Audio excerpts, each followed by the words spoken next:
what the document says categorically is it will be 4.5 years before a single Canadian will be working underground at the mine. That's put very clearly in this document and outlined in their document.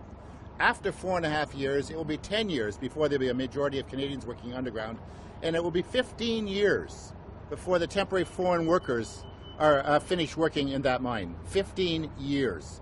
And so again, this is nothing to what we've been heard from the provincial government or the federal government. And what's also clear is the second document is correspondence between the company and the federal government, which outlines the fact the provincial government and the federal government knew all along that it was 4.5 years under their plan before a single Canadian would be working underground in this mine. This is, again, a complete statement that this temporary foreign worker program is broken in this case, and the injunction we are seeking upstairs is the correct action to take. What are you looking for then? Today we are looking, of course, for the injunction to stop these miners from coming till we get to the bottom of all of this and find out how people can really be trained here. It's beyond belief that you cannot train somebody to work underground in 4.5 years, particularly when all over the U.S., where the majority of mining is longwall mining, there's courses for 240 hours that give you the ability to go underground and start working underground.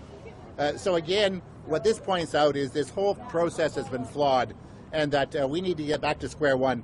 And we want this mine.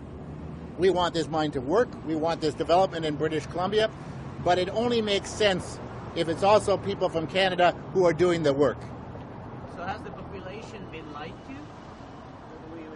to? There's no question that they were misled by the provincial government. The Premier herself went on the radio and said, look, there's just an initial construction phase. After that, it'll be Canadian miners, etc.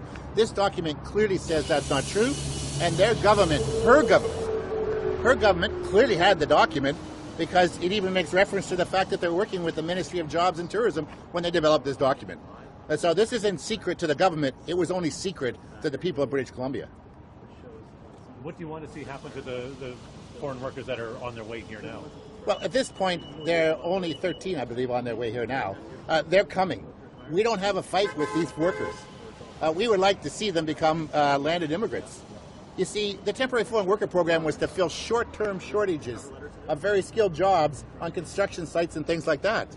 You can't say 4.5 years to 15 years as a temporary foreign worker job. These are jobs where people should also be allowed to live here, raise their kids here, and contribute to the Canadian economy. It's really a bad economic strategy for Canada in this document.